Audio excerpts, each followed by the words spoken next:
Good day.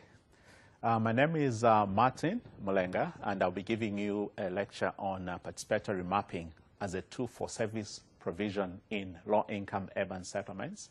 And in some cases, low-income urban settlements are known as slums. But I'll be using the two terms interchangeably.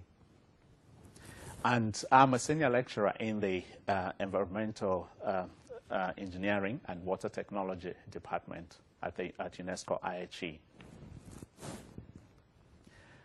In this lecture, first of all, I'm going to give a general overview on participatory mapping, and then I'm going to talk about what participatory mapping is, so that at least you can all have a clear understanding of what this issue is. I'm sure all of you have heard of mapping, or at least have used maps at one point or another, but this particular type of mapping we're talking about is a type of mapping where at least a number of people are involved in the creation of such maps. And then we're also going to look at the types of participatory mapping. You realize that in as much as participatory mapping is a general term for the different types, but you discover that some of the participatory mapping methods are called by different names. And then also going to talk about the benefits of participatory mapping, and if anything, that's one of the main objectives of this particular lecture. It's for you to have a grasp of the importance of participatory mapping and the relevance of this particular methodology, especially when it comes to the provision of services in the low-income areas. And then we're also going to talk about the participatory mapping processes, and then finally, we're going to look at a few case studies. There are a number of countries where these participatory mapping methods have been used. So I'm going to give a few examples, which I hope will be able to help you in having a clear understanding of what this methodology is all about. So in many cases, water utilities as well as local authorities tend to give the excuse of a lack of statistics or lack of data about the informal settlements as the reason why they failed to provide services to such places. So, and you find that, and indeed, in some cases, there have been governments that have been ready to provide the services, but they've been unable to because they don't have any statistics to use. They have no clue who needs what, They have no clue where the particular service is required. So half the time, budgets allocated for the improvement of water supply and sanitation services in the low-income settlements remain untouched because there is no record to show the specific areas that need attention. Then another problem that you find generally is that the statistics that are available are fairly general. So they'll talk about percentages that in a city of, say, Lusaka, the capital city of Zambia, that 70% of the people live in informal settlements and do not have access to adequate sanitation. But that does not necessarily say exactly which areas specifically are more needy, than the others. So tools like participatory mapping, kind of come in handy. And over the years, and at least in a number of countries, the governments and international agencies as well as NGOs have started appreciating, the efforts that some communities have been making in developing their own ways of collecting data, through participatory mapping processes. And of course, we're going to talk a little bit more about this in due course. So what is participatory mapping? Participatory mapping, according to IFAD, is a map-making process that attempts to make visible the association between land and local communities by using the commonly understood and recognized language of cartography. And I think the key word here is the local and the communities. This is what differentiates the normal type of maps that we see, the Google Maps that we normally use all the time nowadays. From the participatory maps. These maps are created, together with the involvement of the local communities. And then Chambers, Richard Chambers, who's one of the gurus of participatory, methodologies, also says that participatory mapping is part of a family of approaches that enable people to express and analyze the realities of their lives and conditions, to plan themselves what actions to take, and to monitor and evaluate the results. So this is very, very important, and at least it gives a clear explanation or description of what participatory mapping and what kind of differentiates it from the normal maps. And again, I quote Richard Chambers. He says that the advantages of participatory mapping over other visual methods are due to the versatility and power of participatory mapping, the relative ease with which it can be facilitated, the fun, the fulfillment, and the pride which people derive from it, and its multiple uses by so many stakeholders. And then, of course, the objectives of participatory mapping initiatives may depend on the use of the maps and the users. So you find that the different maps that are going to be created at the community level will differ from one type of map to another, depending on the objectives of that process. So, and in terms of participatory mapping, it is known by different terminologies in different places. So you find that generally, it is known as a participatory mapping, but in some places it will be called indigenous mapping. And then in others, it will be called counter mapping or community mapping. So, but in this lecture, we're all going to, all these different types of participatory mapping are just going to be grouped under the same terminology of participatory mapping. So what are the benefits of participatory mapping, one might ask? Because I'm sure one would say, I mean, what's the point? We already have the maps, and especially nowadays with Google, Google has a lot of detailed maps. But there are still a number of benefits of having the participatory developed maps over the Google Maps. The Google Maps have actually been very, very helpful. Even in the participatory mapping process, it has actually made life a lot easier, because already then people have something, a map to work with.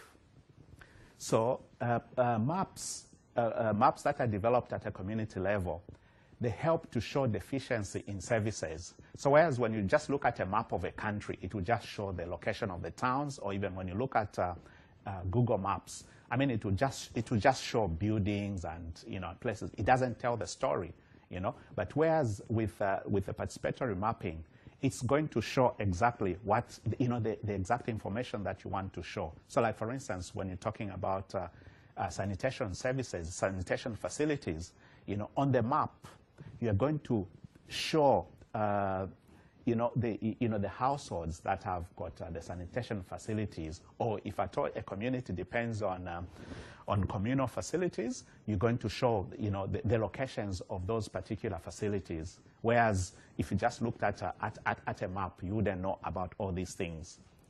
And the beauty of such an exercise is that were you to have an opportunity of talking to, say, the utilities responsible for that particular area, you can easily be able to show them, you know, the areas that actually that are at the moment provided with adequate sanitation, and the areas that do not have access to sanitation.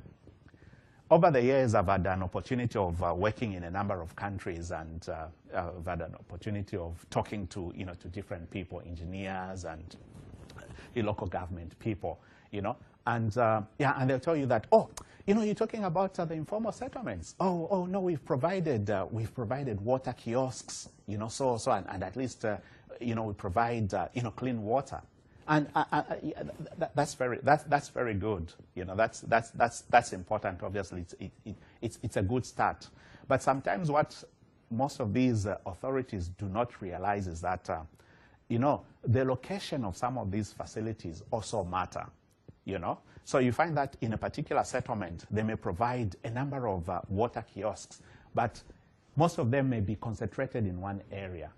And even when they're putting the facilities in, they may not take into consideration which particular areas are already served. They'll just maybe look for an open space and say, oh, there's a space there. Let's put a water kiosk there. And this is where mapping comes in. With mapping, you can be able to pinpoint specifically which areas need, are more needy in terms of, say, water supply and sanitation services. And then, most of the official statistics, like for instance, the census says they lack detailed information about specific places. Most of the information is fairly general. It's very, very general. And not only that, you find that in a number of places. Especially most of the developing countries or most of the countries in the south, the cities are not provided with sewers, and automatically, the utilities don't have a record of who has access to sanitation facilities. Maybe they might have a bit of information about people who may have access to septic tanks because it's a waterborne system, but generally speaking, they may not have the data of who's got access to to sanitation facilities. It is much easier if everyone was connected, or as is the case in most of the Western countries, because the majority of people are connected to the sewer lines. It's so much easier to tell how many people at least are provided with the services. Yeah, so it's not helpful to give utilities a percentage that, oh yeah, no, in this city 2% have got access to improved water or improved sanitation. Specific information is very, very helpful. And as you see later on, in a number of countries where participatory mapping have been used, you find that at least the local communities have been able to convince the local authorities as well as the utilities, about the need to provide improved services, in their areas, because they are able to tell that, look, here is our community. We've got so many people. There are 50,000 in our community, and we only have one water point, And that's actually a very effective way of convincing the authorities, because you have documented proof to show that, look, we're not just claiming that we don't have services, but when you look at this map, there's so many people who have to depend on just one tap or just a few water points. And over the years, in places where communities have actually been able to go through such processes of mapping, they've also been able to have a better understanding about their situation, because especially in the informal settlements, people are very insecure, because more often than not, most of these informal settlements are illegal anyway. So people feel very, very insecure, So, and as a result, they don't even want to go out of their way to get more information about what goes on around them, But through participatory mapping processes, this gives them an opportunity. It helps build the capacity of the local people themselves, and it also just enables them to have a clear understanding of what happens within their community. And this is quite simple, because what happens is that when they're developing a map, the community members will come together, and then they'll draw either a map on the ground, or nowadays, at least we are so fortunate, Google is able to provide free maps of almost every corner of the world, So nowadays, people can even use Google Maps and then locate the boundaries of their community, and then start at least identifying the key services that are provided in the areas. Let's say in terms of schools, do they have schools? Do they have clinics? Do they have water? Is there electricity? So, and through that process, people start to believe in themselves, and they start to have a better understanding of what goes on in their community, as well as it gives them a voice. It empowers them. They do realize that something could actually be done, because without this information, it's very, very difficult for them to approach government authorities. But at least with this information, with this data, they are able to convince at least their local area representatives that, look, these are the challenges we are facing, and at least we can prove to you that, out of the population of so many people, only so many people have got access to these facilities, or there's no school in the nearby area, And in some countries, actually, the maps that have been developed by the local communities have been adopted by the authorities, by the city authorities. Examples are Pakistan and India. In Pakistan, most of the city maps in Karachi and some other major cities, have incorporated, the detailed data that has been collected by communities through participatory mapping, and so that has helped build a clear picture of what goes on the ground. And in as much as participatory mapping is a very simple process, well, sometimes it may sound complex, especially to people who have never done it before. But once people are taught how it is done, it's fairly straightforward. You find that in many places where it's been used, communities have actually gone a step further from making simple maps on, say, on the ground or just on paper, to the use of GPS and GIS, and all this advanced technology is just done by ordinary people. I remember some years back, I was working on a project in Angola, and I was amazed, to find that in Angola, in Luanda, the capital city, the people were dealing with the GPS and the GIS, systems were just ordinary women. In fact, most of them had never even gone very far in their education, but they had been taught how to use and operate, these systems, and they were using them very, very effectively.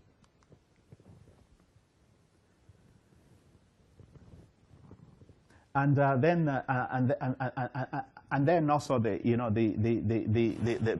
participatory mapping processes also helps to build the organization's capacity to dialogue, within themselves, within the communities themselves, because in many cases, especially like I said earlier, in the informal settlements, people feel very insecure, so they normally try to to avoid each other, but such processes help to bring them together. And when they're able to work together, it gives them a stronger voice when they are asking, say, for improved services.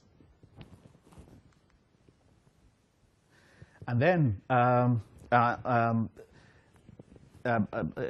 now briefly talk about some of the participatory mapping processes that are used by local organizations. There are a range of processes that are used the world over, but I'm going to give an example of the processes that are used by one of the largest organizations, local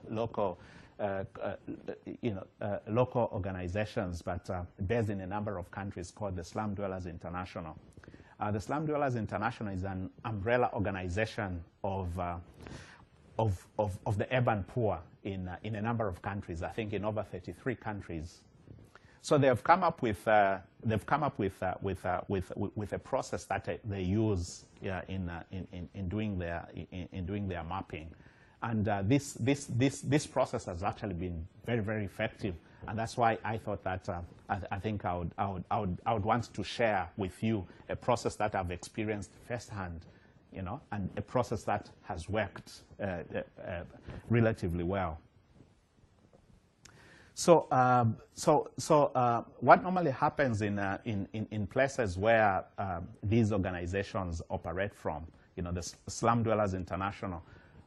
The community members, the members of the urban poor communities, we normally start with start the process by profiling, the settlements. So this is the general information that they collect about a particular settlement. So what they will do is, they'll consult the different people, individuals, community leaders, just to have a general picture, about that particular settlement. What's the 10-year status of that particular settlement? Is it gazetted, or is it considered illegal by the government? And what's the situation? Yeah, and then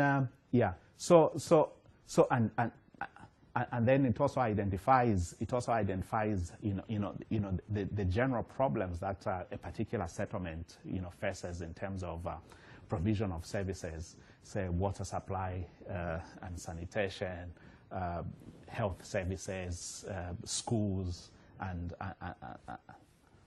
the others. And so once this process is completed, they don't stop there. So in as much as it already gives you some information about the situation on a particular settlement, they go a step further to what they call enumerations, and then so the enumeration, these are, if anything, detailed censuses. And so what normally happens in such cases is that they'll go to each and every household in a particular settlement.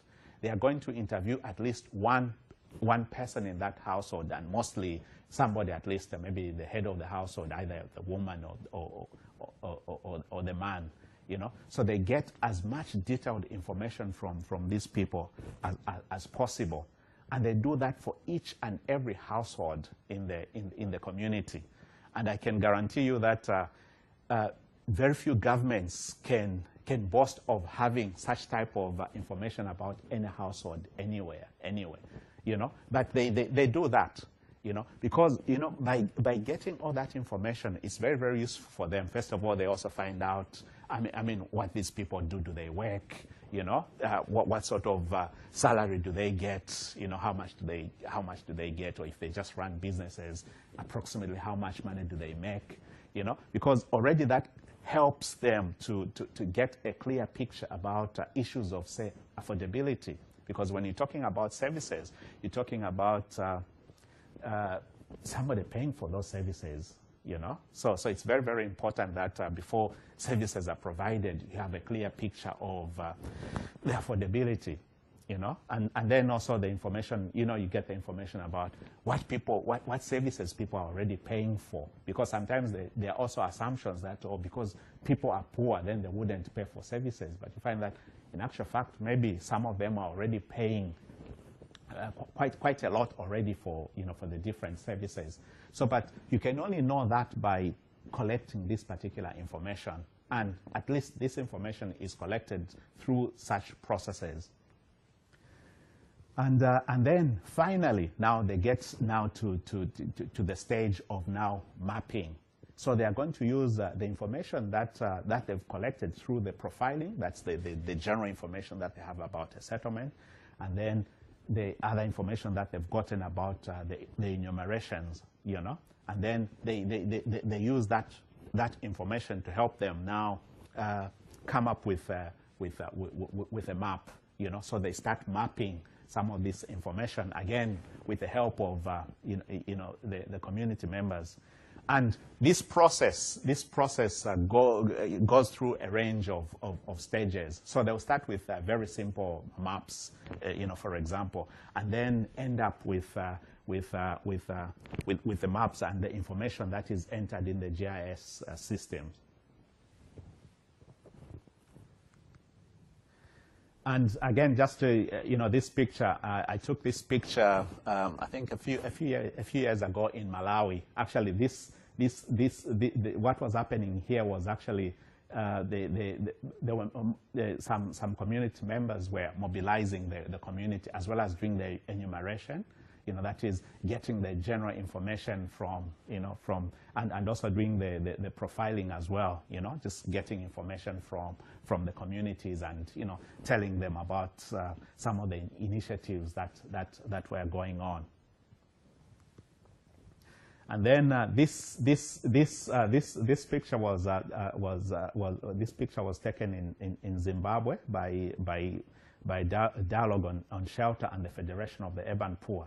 Again, these community members were actually now we're doing the mapping process, you know, by going to individual households, you know, talking to people that, look, here's a map, where's your house, you know. So, and then the households will be pointing out that, oh, my house is here, or our toilet is there, or the nearest water point we go to is so many miles or so many meters away.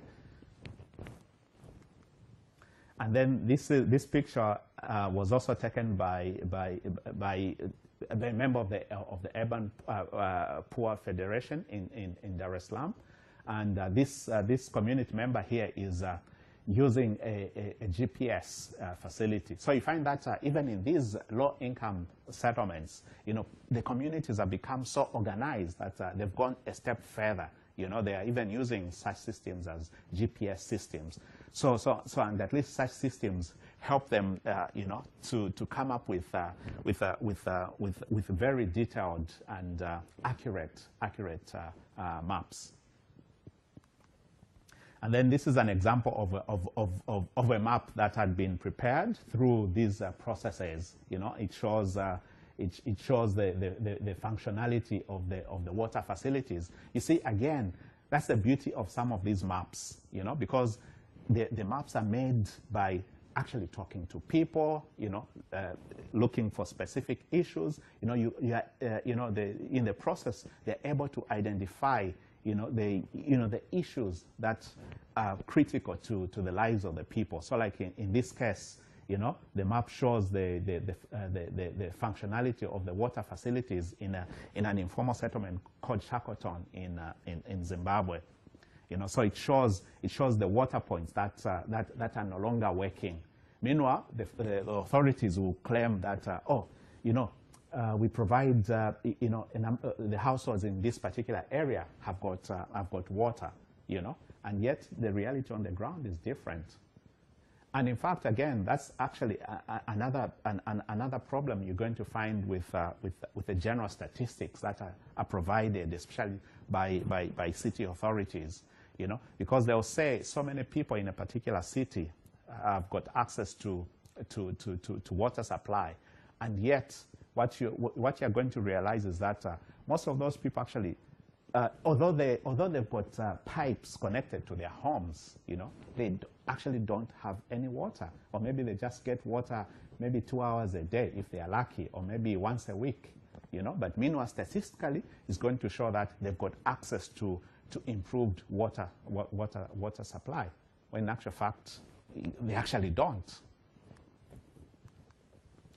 And this picture also shows, again a map that has been developed through this same process, showing the different facilities, sanitation facilities, as well as the water facilities. And another example from Malawi, again, all these maps, by the way, have been developed, together, with people living in low income settlements. So I believe most of you work for say water utilities, and I believe half the time you don't even consider some of these places because they are illegal, or you think that nothing can really come out of these places. But I can guarantee you that there's actually a lot going on. And in terms of finding solutions to most of the service provision, you find that most of these communities have actually been able to come up with very innovative solutions, more than even in the formal areas. And here is an example of an ecological sanitation toilet that has been built. And this has been built after all the processes we've been talking about, after identifying that, oh, look, in this particular community, people don't have facilities. Then people said, after mapping the area, they just realized that one of the major challenges they were facing was accessibility to sanitation. So they decided to go a step further, by building toilet facilities for themselves, and these facilities are fully funded by the local communities themselves. This picture was taken by a colleague of mine in Zimbabwe. And and then the other advantage of all these processes is that they also help to set precedents. What in the Slum Dwellers International language they call a precedent setting. So by documenting all these processes and then ending up with a product, they kind of set an example, to people living in other settlements. So like in this case, in as much as these people were providing themselves with services, but they've also set a precedent for others. And so what normally happens is that members of the urban poor federations in other countries will be invited over to Zimbabwe, like in this case, through what they call exchange programs. So the people from another country, maybe people from Zambia, Malawi, will travel to Zimbabwe and learn from their friends what they've done. And what has happened over the years is that such processes have actually been very, very inspirational, and more communities have been able to provide themselves with services more than what the governments have been able to.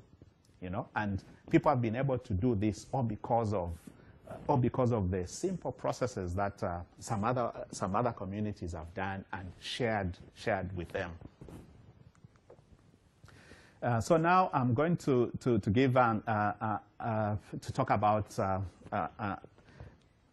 one case study, which is called the Orangi Pilot Project. The Orangi is a small town in Karachi, in Pakistan. And it talks, this particular case study is quite interesting because of first of all the initiative that that was developed at a community level, and the sort of scale that it has reached. And all this started with again, with the process of the processes of mapping. So some years back, an NGO called Orangi Pilot Project, after doing some mapping exercises in the informal settlements of Karachi, realized that sanitation was such a challenge, and then what they also realized was that most of the people had actually taken their own initiatives, or were taking their own initiatives and building their own pour flush toilet systems, and then their own pour flush toilet systems, and then but they were then they would drain the waste into the open drains that were nearby, and a number of people actually were doing that. So this particular NGO, they sat down and said, look, what if these individual initiatives could be put together? What could happen? Maybe we could come up with something similar to the way the conventional sewers work. So they decided to approach a small community of people, and they said, look, you've got a toilet, and you've got a toilet, but all of you just drain the waste into the nearby drain. Suppose all the households in this street, built lines from or pipes, or put in pipes from their households to the middle of the road, at their own cost. Don't you think it would work well? And then as a community, we build you build a drain in the middle of the road to take away the waste, to at least to the open drains or to the government sewers, And yeah, the community members felt that, well, that sounded like a good idea, and so they decided to try it out. And to their great amazement, it actually worked very well, and they just realized that, each household did not have to spend a lot of money on it, so because they only had to build a trench to the middle of the road, as well as just put a pipe, so just pay for a pipe to the middle of the road, and then as a community, they dug the middle lane, and so they tried that out, and they just realized that, well, it worked. So then the Orangi people, the Orangi Pilot Project people, thought of extending this to to the other roads, and then again they just realized that people were buying in, and other people actually were seeing what was happening in some of the areas where this had been put in place, and they just realized that it was really working well, So more and more people started coming on board. So the community, as well as the Orangi Pilot Project NGO, approached the authorities and said, look, here's an initiative that the community has come up with, So is it possible for you to fund, the main drains? Because what was happening at this particular point was that all the waste was just going into the open drains, which obviously was still a public health nuisance, But the authorities said, no, we can't allow you to do that. In fact, what you're doing is illegal, That's a public health problem. Said, yes, we totally agree. But don't you appreciate that the communities have actually done most of your job, because if anything, you are supposed to provide the services up to their homes, but they've already done that for you. So why don't you just take up the responsibility of just taking now the waste at the end of the lanes, So it took a while, but after they realized that many people were actually, getting on board, then they realized that they had to take action, and so they eventually agreed, and. Yeah, and they agreed to be funding the building of the bigger trunk sewers, to take the waste now from the communities, and eventually, a new sewerage system, a very simplified and affordable system, was created, at very low cost, very low cost compared to the conventional sewer systems that you find in most places. So here is actually an example of a locally developed map in Orangi, And it shows it shows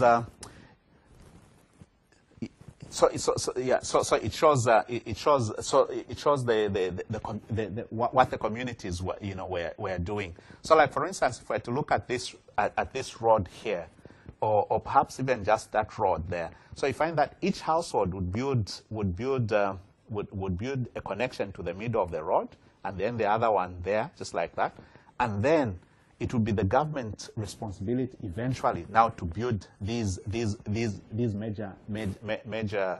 major trunks, sewer trunks, so to take the waste away from the communities. And these maps were initially done through participatory mapping by the communities, and now and at this point, the utilities have actually adopted these maps because they're actually very, very detailed and quite clear, and they show exactly where what is, all the connections, And this system has worked really well and has extended to a number of other cities in Pakistan. And in fact, the model that was used here ended up informing the new sanitation policy in the country. So after having been condemned by the authorities, but afterwards they realized that that was perhaps the best way forward, especially for a country that did not have a lot of resources, because most of the times the government would actually get very huge loans, to put sewers in place. But now with this particular system, there was no need for that. The government could even fund using money just from the local resources. And so this, up to now, remains actually one of the most innovative and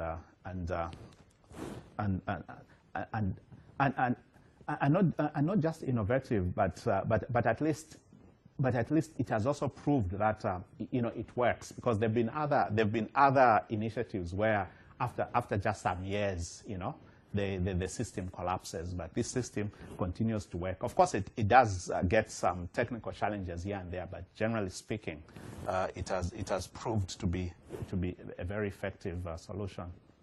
And then the last example I want to give is that of the community toilets in India.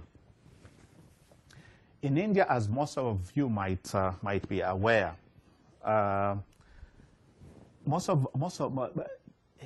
there is a large percentage of people who live in the slums or in the informal settlements. An example is that of Dharavi, which is one of the largest, okay, at least in India, it's the largest informal settlement. And for some of you who may have watched Slumdog Millionaire, that's the settlement where they made that movie. So you find that in a place like that, it has a very high density of people. So as a result, there's very, very little space for each household to have their own toilet facilities. So people have over the years depended on communal toilets.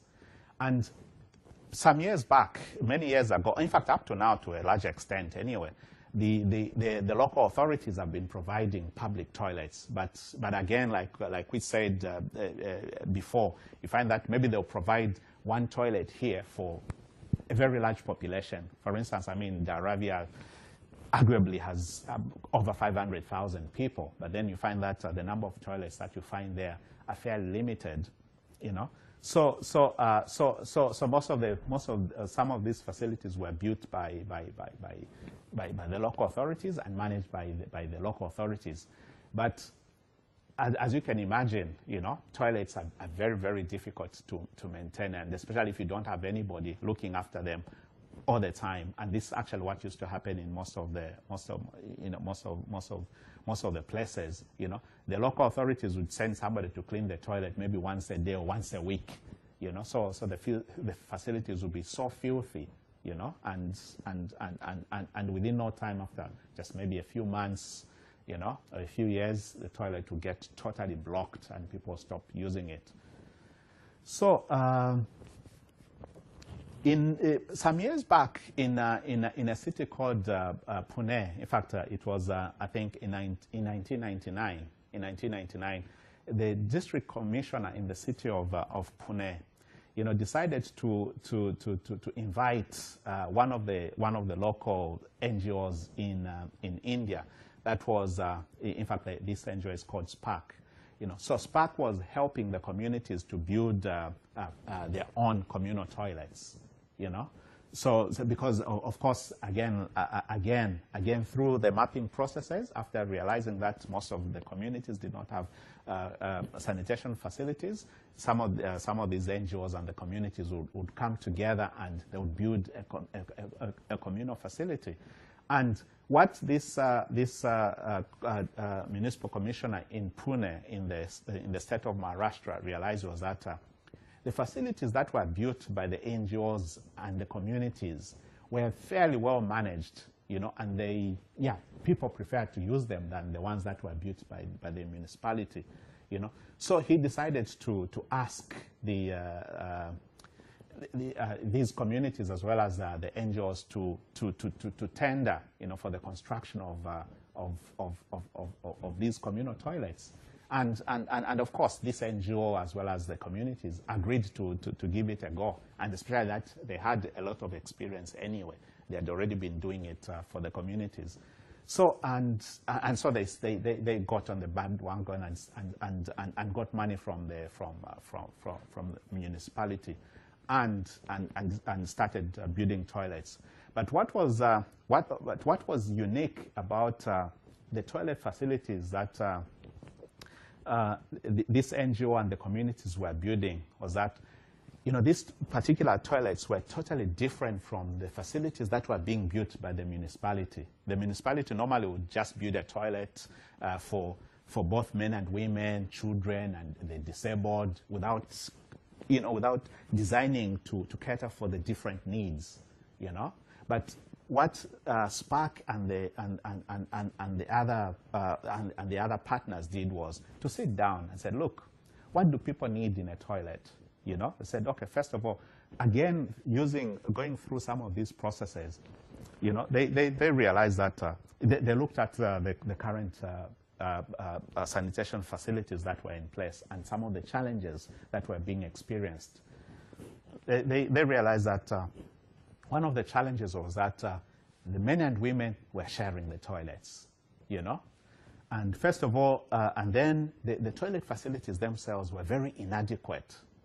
Then secondly, there was nobody to maintain the toilets were poorly maintained, And then the facilities were not ideal for children, So most of the people would not let their children to go and use those facilities, So all these problems, made them to sit down and come up with some innovative designs, And most of them, I mean, it's not like they are even architects, but just as users of these facilities, they were able to come up with some innovative solutions. And some of them you might think they're pretty straightforward. Yes, they do sound pretty straightforward today, but before, the authorities were not able to design facilities like this, So what these Spark and these and the partners did was to come up with a design that had separate facilities for men, separate facilities for women, separate facilities for the children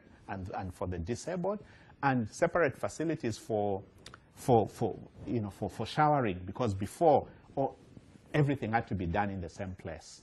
So they went a step further and said, look, we need to shower, we need to use the toilets, we need men and women to be separated, we need our children to use the toilets. So they brought all these in the design. And then above all, they said, look, for this facility to function properly, we need somebody to maintain it. So what did they do? They included in the design, they included shelter for a caretaker. They felt that it was important for the facilities to have somebody to look after that facility. So this person would be given this shelter, this house, which would be built on top of the toilet facility for free, And the only the only payment this person would be making would be to maintain the toilets every single day of the week, And then they also said, look, as a community, we struggle a lot. We want to have a meeting or somebody wants to have a wedding. We don't have spaces for such things. Why don't we also, because we're thinking, because of space, obviously we have to go up. So why don't we also, apart from just having a house for the caretaker, why don't we also have a space for meetings? So they decided also to add a space for an open space at the top of the toilet block, so that they could have general meetings there, or if somebody was getting married, they could. Yeah, of course, it sounds crazy that you'd want to get married on top of a toilet, but well, it depends on where you live. Most of these places, people have got no option, and then we are also talking about toilets which are really, really well maintained. I'll show you a picture. Okay, this actually is an example of one of the toilets designed and built by, okay, this is in a different city, this is in Bangalore. But this, this type of design is typical of the designs that the local NGO and the communities have been able to come up with. And so, like you can see here, okay, this is the house for the caretaker. So this is the caretaker and the family. So this family are responsible for maintaining the the toilet every single hour of the day, and then around here is open space for for community gatherings. I've actually witnessed a wedding taking place on one of these toilets on one of my trips to India. So they've been able to do all this, and all this has been possible through the basic processes of participatory mapping. So sometimes you'd think that mapping is just about making a map. It actually goes beyond that. It actually empowers people, makes people realize their potential, and this is what people at least have been able to do. And what has happened in most cities now in India is that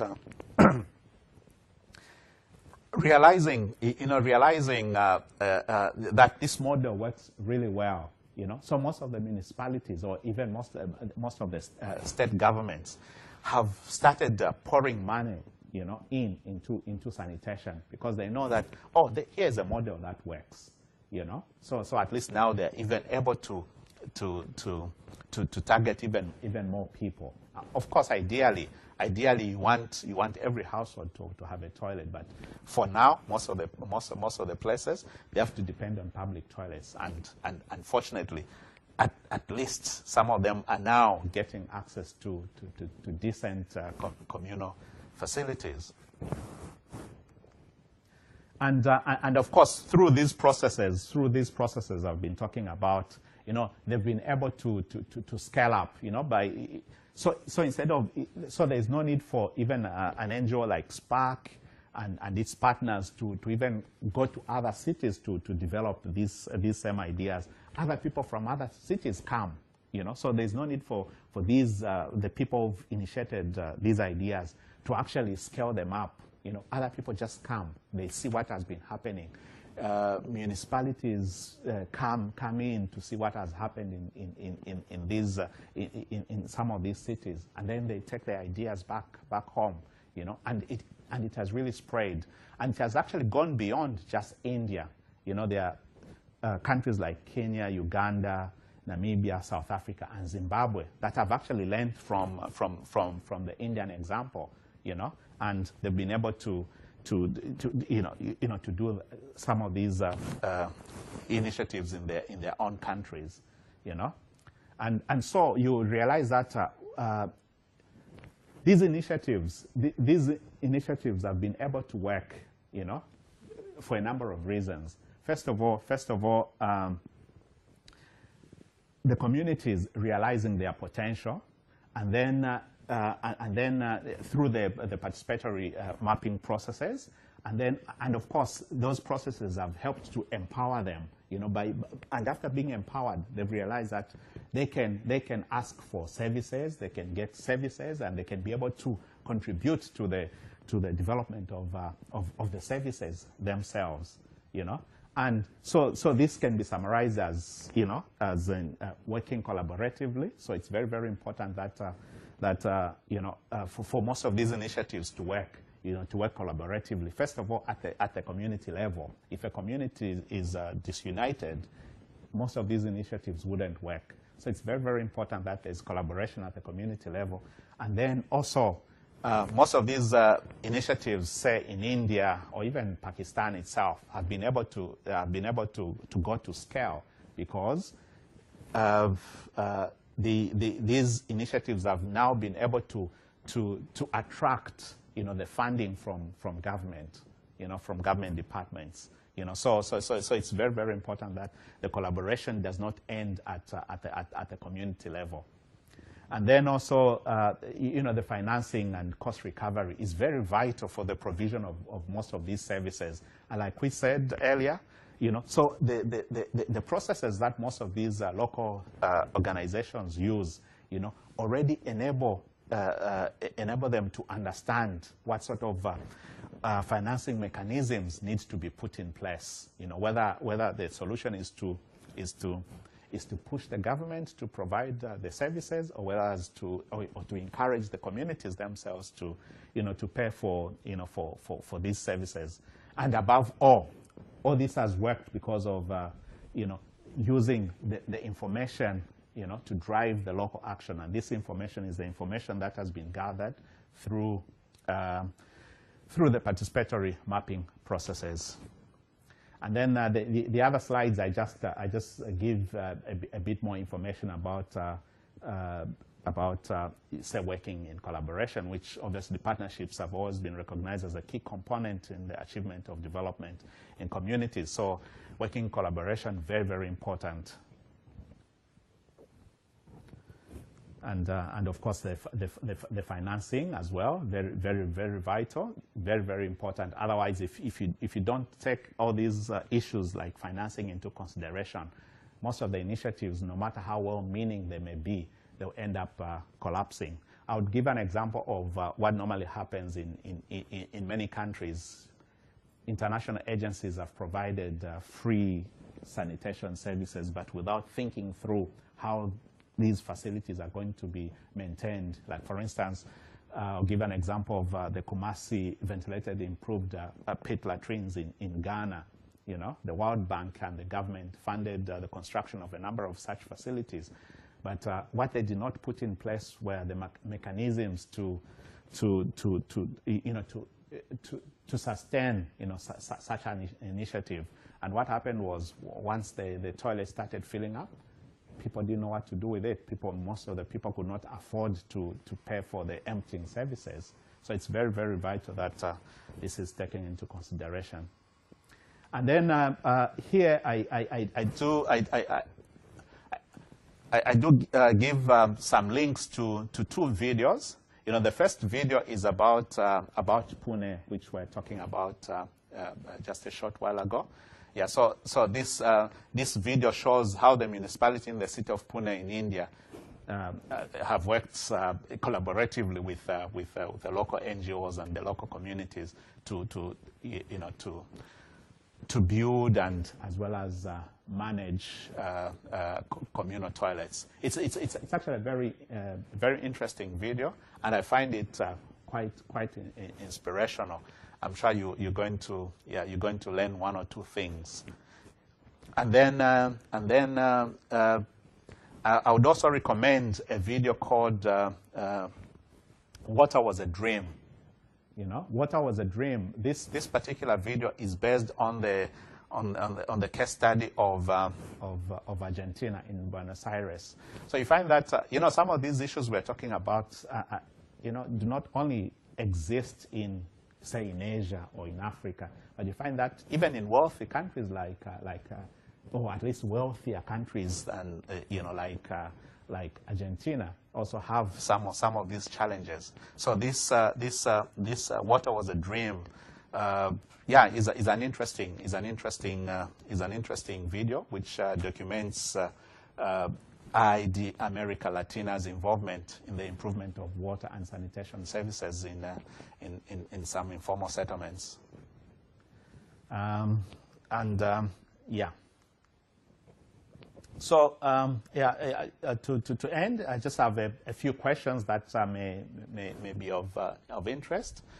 It would be useful if you could, based on the material that has been presented, or especially the case studies, it would be useful if you could try to see whether some of these lessons from these other countries are applicable to your country, or what lessons you could learn from what has been what has been presented, and if possible, you could also think of maybe some of the examples from your own country, because sometimes you may not realize how innovative some of the initiatives may be in your own country, but so this gives you an opportunity to reflect on that. And then, of course, if you have any questions, any comments, you're free to send me an email. Thank you very much.